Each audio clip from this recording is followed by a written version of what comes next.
agradecendo a presença de todos e que a luz do Mestre Jesus esteja sempre conosco, nos intuindo no caminho do bem, no caminho do amor, no caminho da caridade. E que seja feita a vontade do Pai, com a graça de Deus. Que assim seja. Muito bom. Hoje é a Mônica que vai falar com a gente.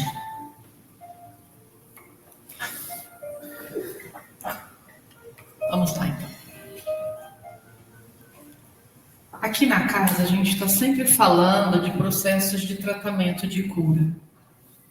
Então, a reflexão de hoje vai ser justamente doença e cura, mas de uma forma não tão fisiológica, mas sim espiritual.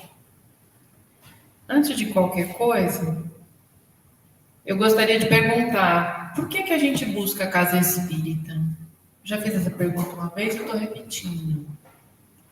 O que nos traz aqui esta noite, por exemplo?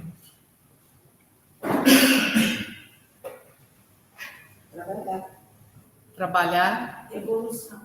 Evoluir. Aprender.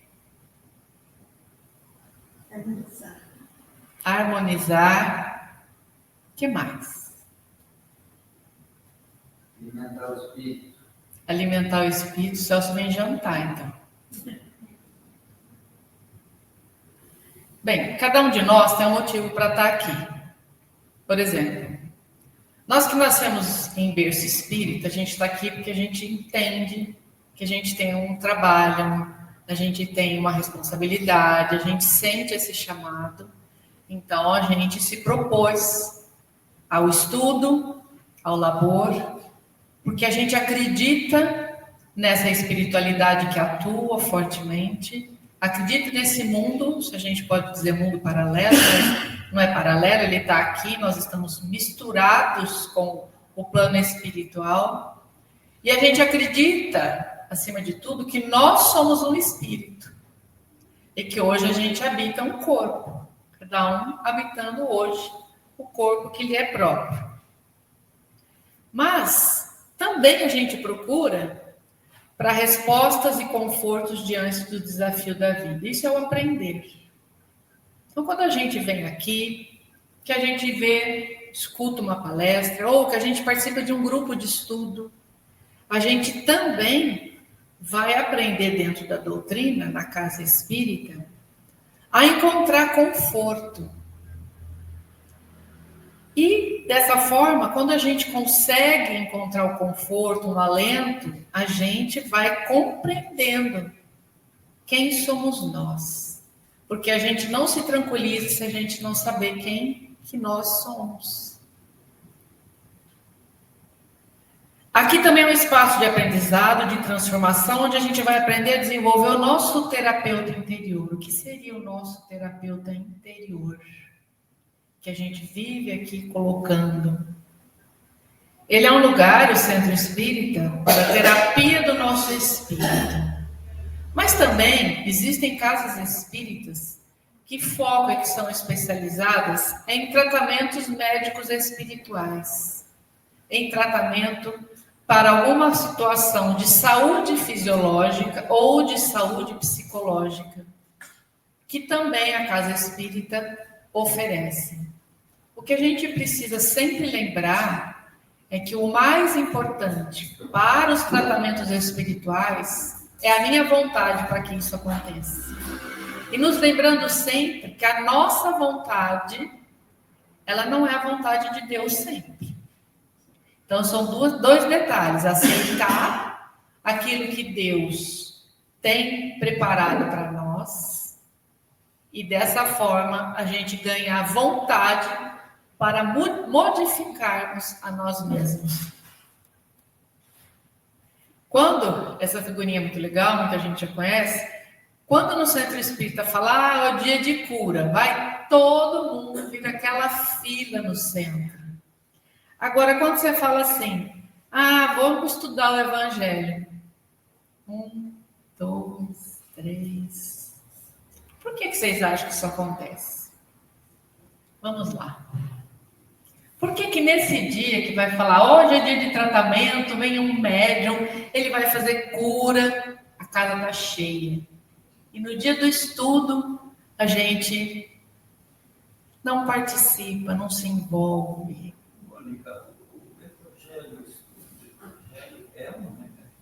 Isso. Como que a gente pode entender que o estudo do Evangelho é um remédio para a nossa alma, né? Como é que a gente pode entender isso? Porque lá, quando a gente vem participar do estudo de um Evangelho, por exemplo, nós estamos fazendo isso aqui, né? Não precisa ser um livro Evangelho, mas nós vamos estar sempre falando sobre as histórias e o aprendizado que a gente consegue através do Cristo. Mas é muito mais fácil a gente querer uma cura de fora para dentro. E o Evangelho ele é um remédio que trabalha de dentro para fora. E não adianta ler o Evangelho de cabo a rabo. Não adianta você ler ele 5, 6 vezes ao ano, se aquilo não fizer parte de você e você utilizar aquilo no seu dia a dia. Então, a casa espírita, ela realmente, em dias de aprendizado, ela é assim. Em dias de situações que vão levar o que está de fora para dentro, ela é assim. Porque dá trabalho quando a coisa é de dentro para fora. É muito difícil. Porque quando tem a carta, aquela carta consoladora, lota. A gente está sempre buscando um consolo, um conforto, mas a gente esquece de que o conforto a gente adquire, independente das cartas que possam vir, das curas que possamos obter, quando a gente de fato aceita esse remédio como parte da nossa experiência.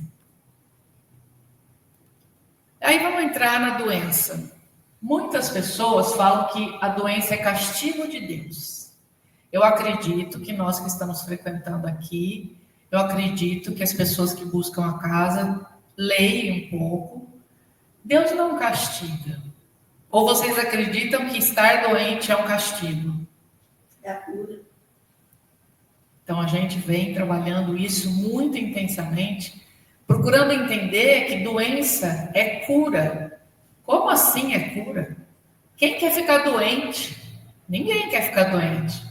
Mas aí vai entrar uma série de questões que a doença ela faz parte das nossas escolhas, ou de algo que a gente adquiriu na vida presente, e que tem um propósito, porque ainda no mundo de provas e expiações, a gente precisa de alguns chacoalhões para que a gente entenda a proposta que é do Evangelho. Então, antes de pensar em cura, a gente precisa pensar em doença. Mas de que forma a gente pode pensar em doença? Como uma oportunidade. Doença, oportunidade do quê? Primeiro, de reflexão.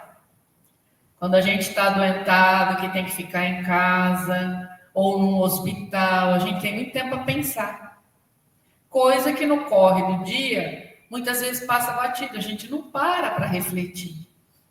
Então, ela é uma forma de segurar-nos para que possamos refletir, de interiorização.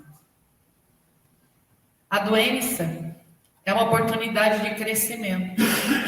Quando o paciente aceita a própria doença, ele começa a desenvolver em si um crescimento espiritual. E a gente aceita a doença como parte. E a gente se transforma. A doença deverá ser um momento de parada. Para quê? Para a gente se olhar por dentro. Lá naquela figurinha que tinha o dia da cura e o dia do Evangelho, o Evangelho é um remédio que faz a gente olhar para dentro, não para fora. Está aqui. E essa é uma imagem que eu acho muito forte, essa estátua. Você ter coragem de olhar para dentro de si e se enxergar com tudo que você tem.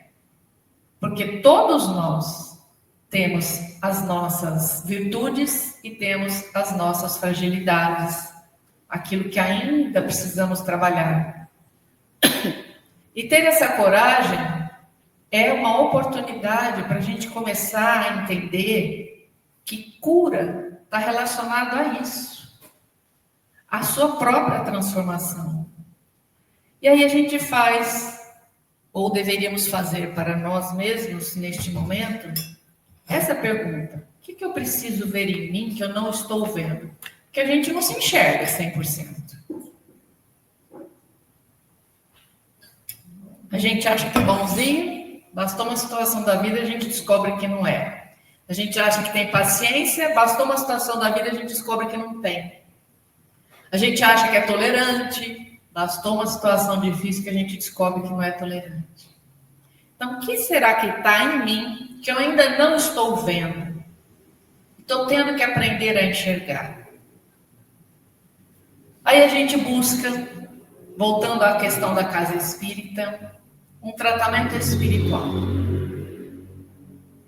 As pessoas que buscam a casa espírita não vêm só pelo conhecimento, não vêm só para a harmonização, elas vêm em busca de um tratamento espiritual. Por quê? Porque a gente chega à conclusão, na grande maioria das vezes, que quer seja saúde física, quer seja saúde espiritual, nós vamos precisar dos médicos da Terra e dos médicos do espaço. Sendo assim, muitas pessoas procuram a casa espírita porque, clinicamente falando, ou não sei se eu posso falar assim, então doutor aqui, ou fisiologicamente falando, olha, não tem nada, mas tem um monte de sintomas. Fez exame do fio de cabelo, a unha do pé, você não tem nada na matéria. Mas está lá com todos os sintomas de N doenças, talvez. Aí a pessoa busca a casa espírita para fazer um tratamento espiritual. A gente tem que entender que a doença, quando ela já está instalada no corpo, é que a gente está, o Celso costuma dizer, expurgando, né? A gente está pondo para fora coisas que estavam no nosso perispírito. E muitas das nossas doenças, elas estão marcadinhas no nosso corpo sutil, que a gente chama de perispírito, e fases da vida, conforme então vai ter que acontecer, não. Conforme a nossa maneira de lidar com a vida, ela pode vir para o corpo, ou não. Ou ela vem mais fraquinha, ou ela nem se manifesta. Então, tudo faz parte de nós mesmos. Então, Mônica, então você está falando assim, que a pessoa que tem câncer, ela tem câncer porque estava lá no perispírito dela? Pode ser. E ela tinha chance de não desenvolver o câncer? Pode ser. Cada caso é um caso, a gente não tem uma tabelinha, ó, o câncer disso era do perispírito, o câncer disso foi porque bebeu demais. O câncer disso, não tem. Cada um de nós tem uma história. E não é uma história pequenininha. Nós somos seres criados há muito tempo. E a gente vem passando por fases evolutivas na Terra para nos sublimarmos, para melhorar o nosso espírito. Daí, a gente poder falar, não, tabelou. Doença X, doença Y, doença Z, não é? Não. Vai depender do que a gente precisa para crescer. Então, Deus não é castigador. Não é Ele que fala, esse vai ter câncer, o outro vai ter aneurisma, o outro... Não. Seria assim, tirar a nossa responsabilidade daquilo que nos cabe levar adiante.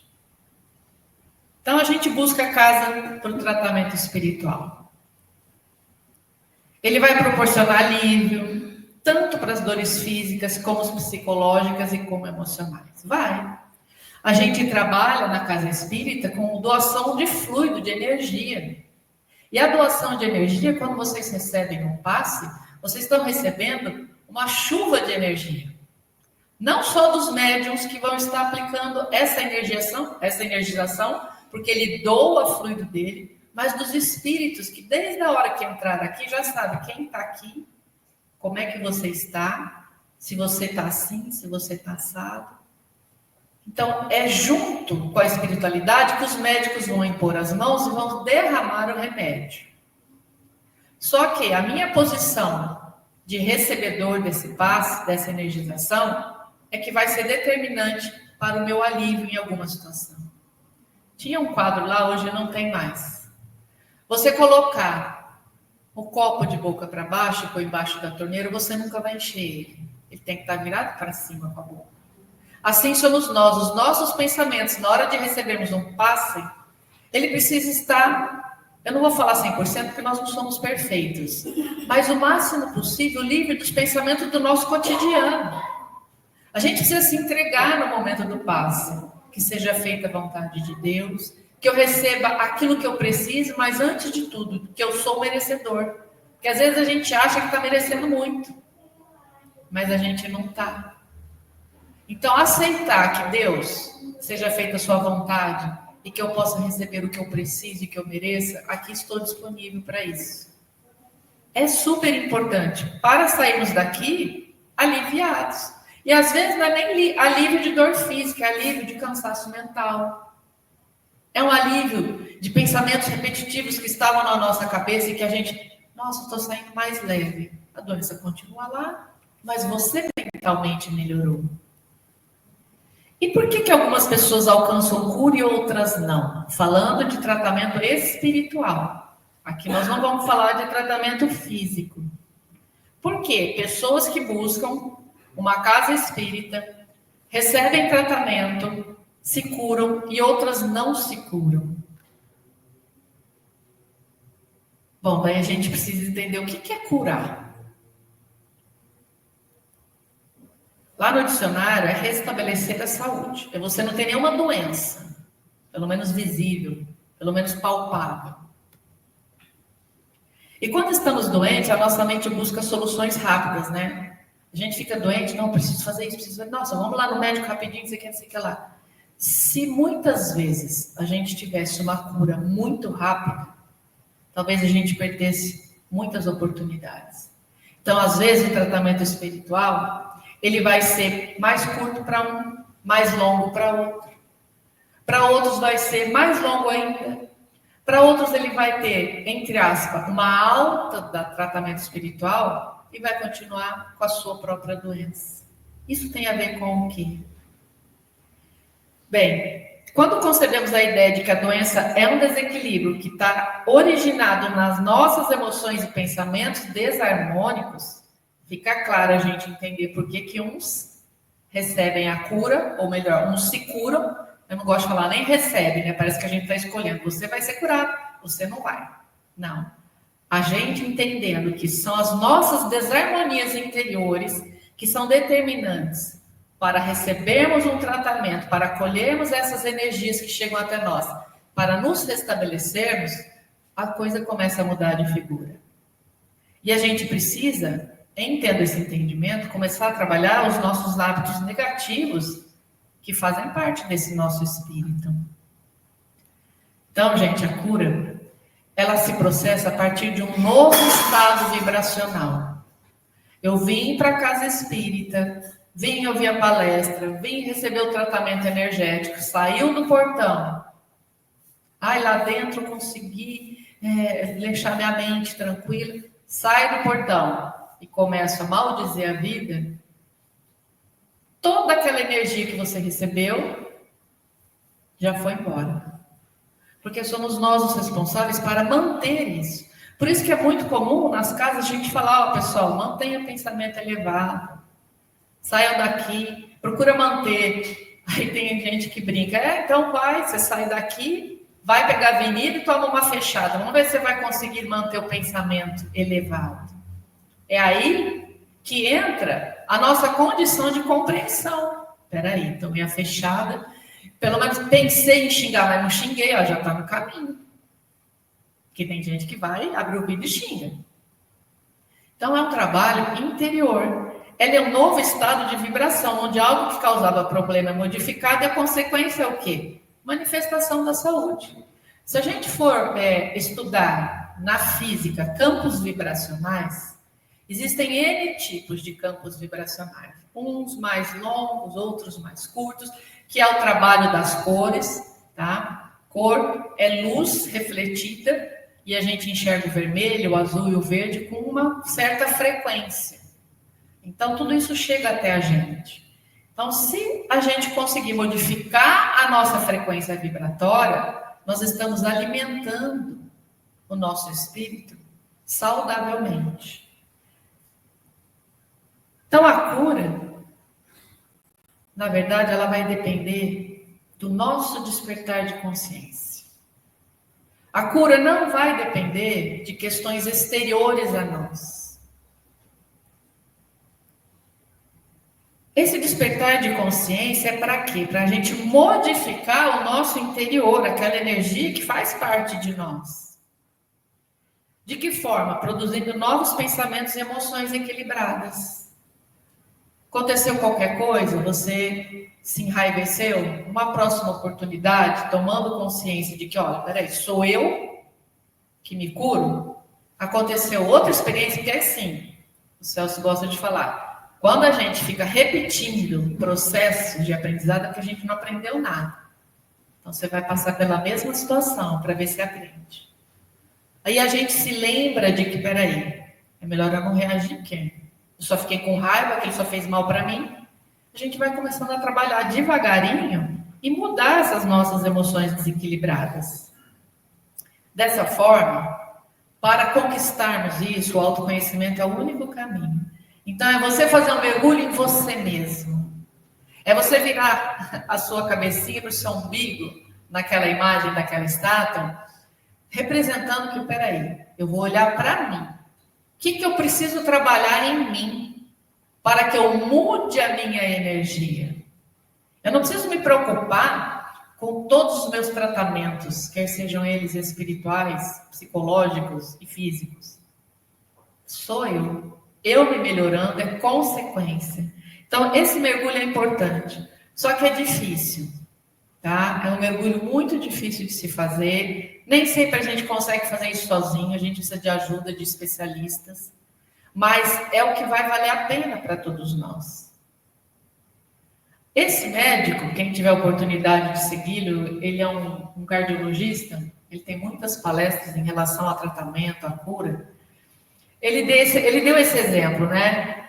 Existe uma cura que é simples, de fora para dentro. Então, você tem um câncer de mama, foi lá, operou, tirou.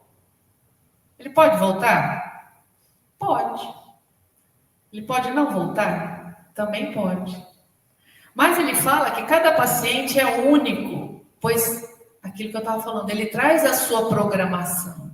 E mesmo que ele tenha que reincidir na doença, se ele se trabalhar, às vezes essa doença nem volta com intensidade. Vai ser simples fazer o tratamento. Ou vai ter que passar por tudo aquilo e a aceitação dele é que vai curar o quê? Qual é a verdadeira cura? É do espírito. Porque esse corpo vai acabar uma hora. A única certeza que a gente tem na vida é que nós vamos morrer. E segundo Haroldo, ele gosta de dar uma notícia assim, né? A gente tem uma notícia ruim para dar. Todo mundo vai morrer. Agora, o que o meu espírito, que é eterno, vai para onde? Vai fazer o quê? E vai continuar sofrendo aquela doença? Então, aí é que entra o tratamento que a gente vem fazendo com a gente mesmo. É devido a isso que a gente tem, então, diversidade de situações da mesma doença. Eu tive um outro parente que em 5 meses faleceu por causa do câncer de pâncreas e tive esse que teve a diminuição e que depois de 1 ano e meio veio a falecer. O que será que estava no jogo da vida deles? Não sei. Mas por que se era o mesmo tipo de câncer? Não sei. A única resposta plausível para aquilo que eu acredito como um espírito em evolução, buscando cada vez mais melhorar, cada um tem a sua história. E cada um só, tem uma música que fala, né? Cada um que sabe de si. Você que sabe de mim. Eu não sei de você, o que está aí dentro. Então, é por isso que o trabalho de transformação interior se faz necessário. Para uma mesma doença, então, quando pessoas vêm ao centro espírita, à casa espírita, você pode ter uma cura completa, com tratamento espiritual, você pode ter uma cura parcial, que vai minimizar sintomas, ou você vai ter uma cura mínima, com necessidade de ficar voltando, para quem acredita que um dia será curado, porque nós precisamos acreditar, ou não vai ter uma cura aparente. A doença física acontece, mas aquela criatura, apesar de a gente achar que, nossa, a doença acabou levando ele, mas espiritualmente não. Espiritualmente está curado. Porque a verdadeira cura é do espírito, não é do corpo. Nós não somos um corpo eterno. Isso aqui teve dia para nascer e vai ter dia para acabar também. Tem uns que é dentro da barriga da mãe, tem outros que é com 100 e tantos anos, a gente não sabe o nosso prazo de validade. Mas a gente pode melhorar esse nosso prazo de validade. E a gente pode, inclusive, melhorar o nosso espírito, independente do nosso prazo de validade. Então, sabemos que a cura vai depender da descoberta que a gente fizer dentro da gente mesmo. E quando Jesus disse, vai, não pegues mais, ele quis dizer isso. Não é que ele quis dizer, e hoje a gente pode fazer essa reflexão, quando ele falou com a mulher adúltera, vai e não erra mais. Naquele momento era para mostrar para ela que modifica a sua vida, que tudo se transforma. Sendo assim, nós precisamos entender que errar faz parte da nossa vida. E errar é humano. Mas reincidir no erro é que a gente precisa repensar. Errou uma, errou duas, errou três. O que eu estou fazendo? O que eu estou olhando? Eu estou olhando para dentro de mim? Será que eu estou conseguindo fazer isso? Então, gente, a cura é uma questão interna. E a doença precisa ser vista como um alerta para que a gente pense no que a gente precisa encontrar dentro de nós. E mais do que isso, o que a gente precisa aceitar em nós. E assim, promover tudo que a gente precisa fazer para mudar. Dessa forma, a gente precisa viajar, como eu falei antes. E tem uma maneira da gente fazer isso, essa viagem, meditando. O que a gente faz aqui na segunda parte do trabalho? Uma meditação guiada. Para quê? Quando a gente está focado em alguma coisa, a gente começa a criar uma ambiência mental ao nosso redor diferente. Tem pessoas que meditam sem ninguém estar falando, ou consigo mesmo, ou através de uma música. O que nós fazemos aqui é oferecer um material de palavras que ajuda a gente a entrar num estado, sair um pouco do nosso cotidiano.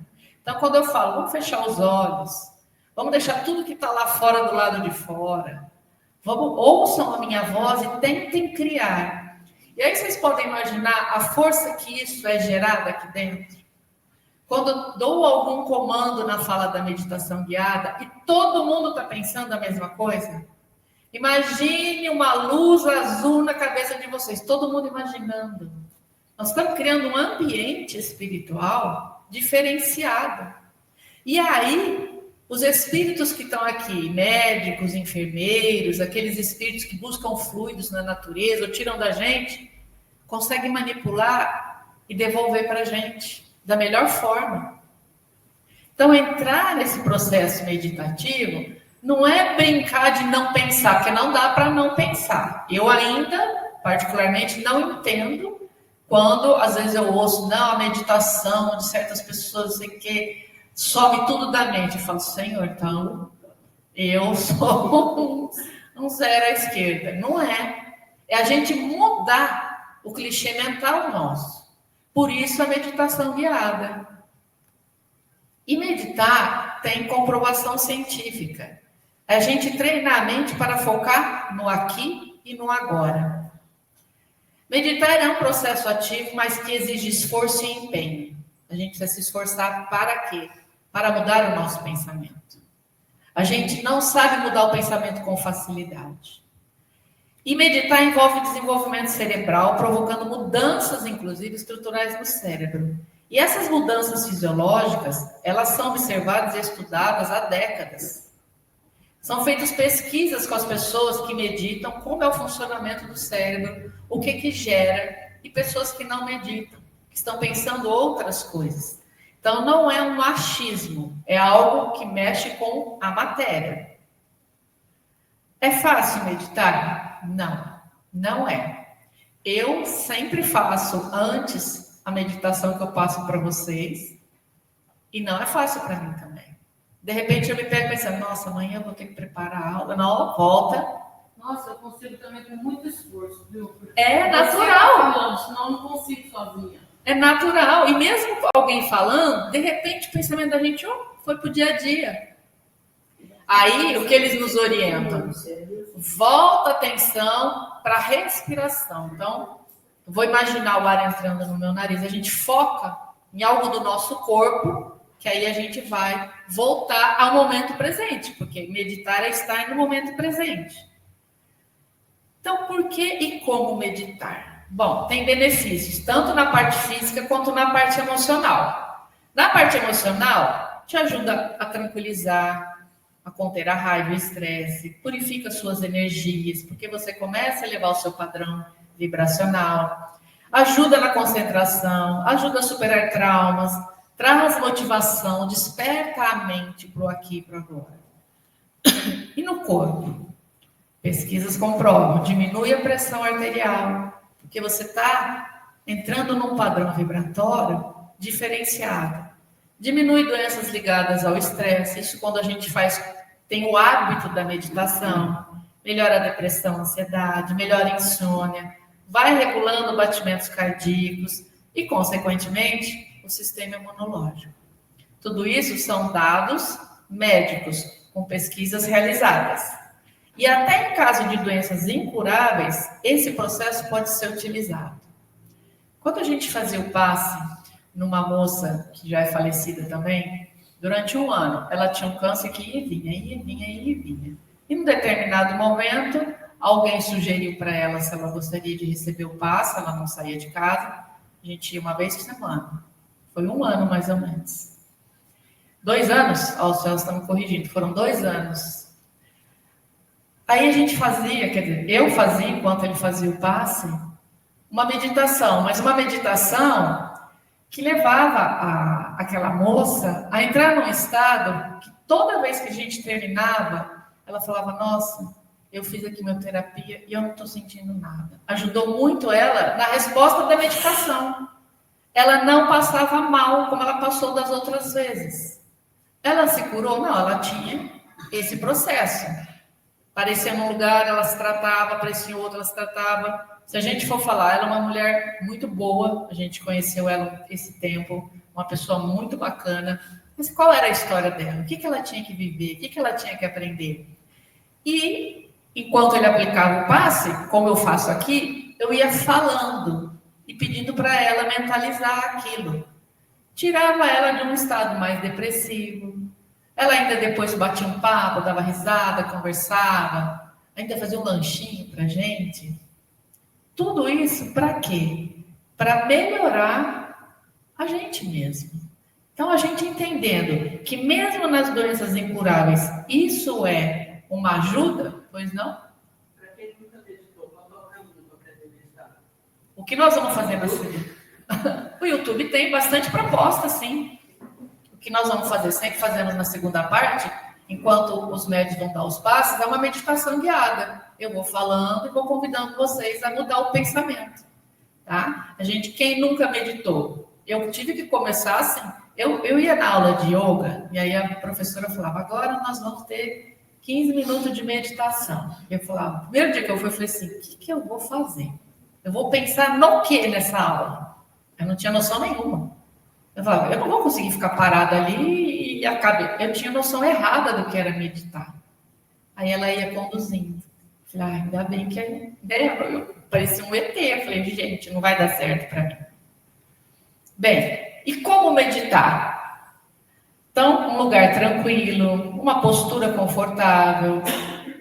Fechar os olhos, porque eu sempre falo, né? Fecha os olhos para você ouvir, aguça a audição, aguça a percepção do corpo.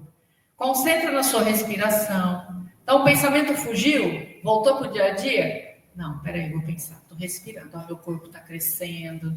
Meu tórax aumenta e diminui. Você foca em você. Meus pés estão firmes no chão. Isso faz a gente voltar para o processo. Observar seus pensamentos. E, gente, ser paciente. Prática de meditação requer paciência. Não adianta, assim, É um processo de treinamento de paciência. Então, a vontade precisa ser imperativa aí. Bem, dessa forma, se a gente veio buscar tratamento para alguma coisa, a gente precisa disponibilizar de várias formas para isso. Então, agora nós vamos fazer a nossa meditação guiada para que vocês possam receber os passos aí no salão.